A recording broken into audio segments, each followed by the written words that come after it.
Hello everybody and welcome to this episode of Simming Solutions. Today I'm going to be showing you how to make a frieze. Now this is basically a foundation placed on top of the house. So let's get started. There is two ways to do this. The first is easier, so we're going to hold down the Control key, the Shift key, and the C key at once to open up the cheat window. I'm going to type in the cheat, place Friezes on, and hit the Enter key. Now what we can do is go to the foundation tool and simply put a foundation on the roof. Like so. And as you can see, if we had small details like this to the side of the house, you can create very interesting looking balconies.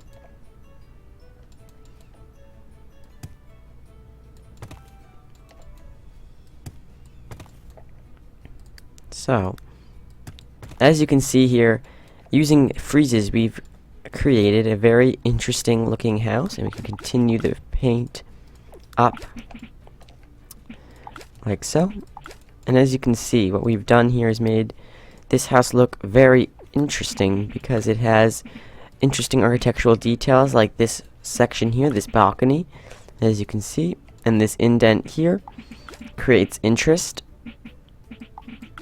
So as you can see, this looks very interesting and different than it could have otherwise looked. So now I'm going to show you the other way to place a frieze. So if you want to create a second floor above your frieze, you're going to have to do it this way. So we're going to hold down the Control key, the Shift key, and the C key again, and type in constrain floor elevation false. And now we're going to take our wall tool and just build our second floor here. Put that there. So we're just going to build our, like we're building a second floor basically.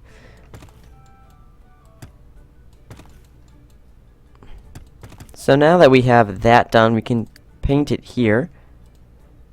So we can just grab our paint, apply it to the house.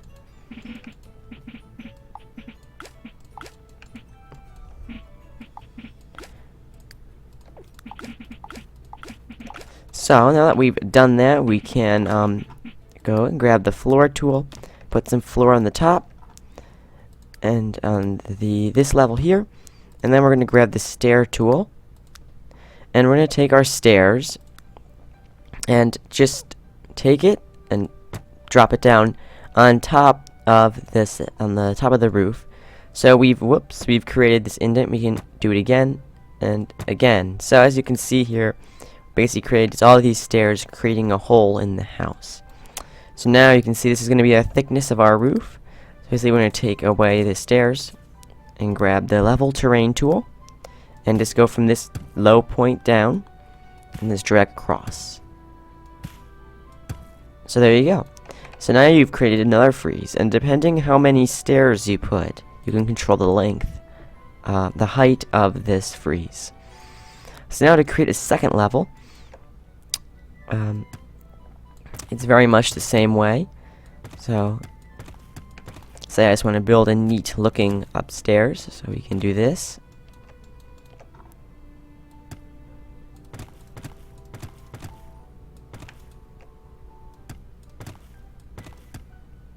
Okay, so there we go.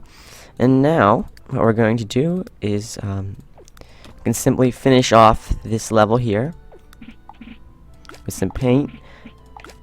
And what we're going to have to do is put some stairs in between the frieze, because obviously one stair is not going to be enough to get to the top because the roof is now thicker.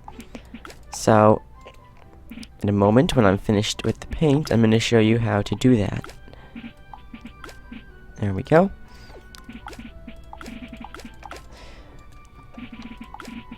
So there you go. Now we can do that. So we're going to come down here and simply just remove a bunch of floor here for where our stairs are going to go.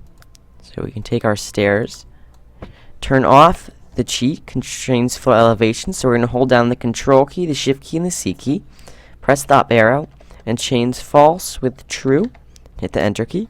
So now the game will allow us to place stairs properly. So we're going to just grab some stairs. So there you go. We have our beautiful stairs. So we go up a level, and as you can see, we have an issue here. So on the top level, the second floor, we're going to remove the floor here as well. So as you can see, remove some more of this floor. The stairs do not reach up here. So what we're going to have to do is just grab our wall tool, and we're going to have to turn the cheat back on now so we can edit the walls. So again, we're going to hold down the control key, the shift key, and the C key at once and press the up arrow. And replace true with false. So now we can basically just edit the walls. You don't actually need this much space when you're placing stairs like this, but I want a nice look down to the second floor to make a fancy entrance. So basically what we're going to do here is grab our level terrain tool and just level out all the bumps that create. So here we have our second floor landing, and we can just grab these stairs here, and not 3 wide, I'm sorry, 2 wide, and there you go. So you have stairs coming up here, and they walk up here, and the wall might be a tad off. So we can fix that by doing that. And again, we're going to go to the level terrain tool, and then just flatten this out. So there you go. That's how you do stairs leading up to the second floor. And again, if you want, you can put a frieze on top of this. So now what I'm going to do is show you some examples of houses I've built that use friezes in a very interesting way. Okay, as you can see here, this house is very dynamic, using a lot of techniques with friezes.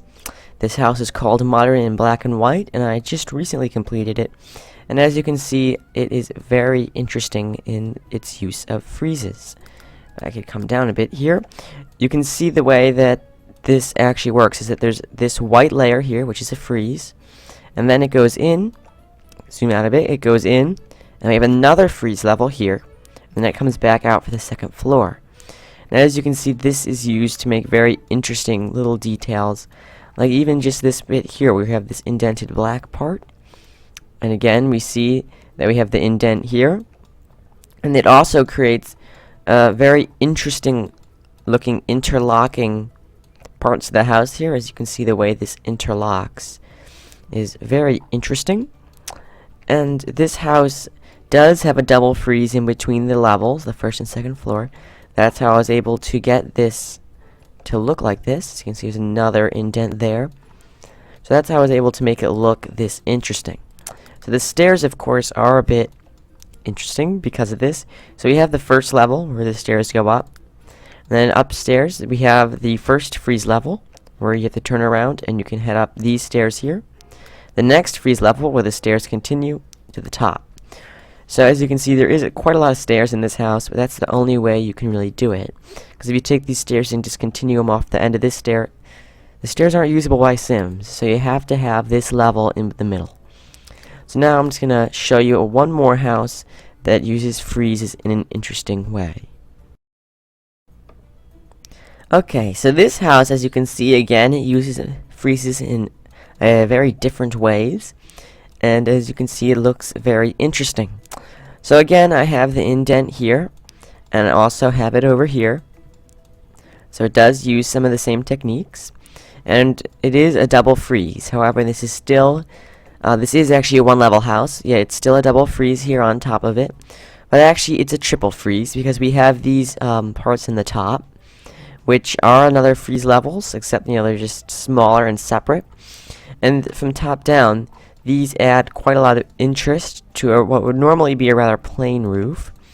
And as you can see, we have the house, then we have a frieze, then we have another frieze, then we have the other friezes, the small ones, and then we have the top.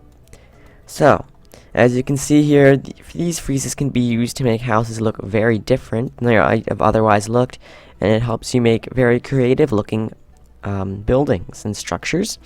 So everybody, I hope that this tutorial has helped you, and if you have any other ideas of tutorials that I should do, please leave them in the comments below. So everybody, thank you for watching this video, and have a wonderful day.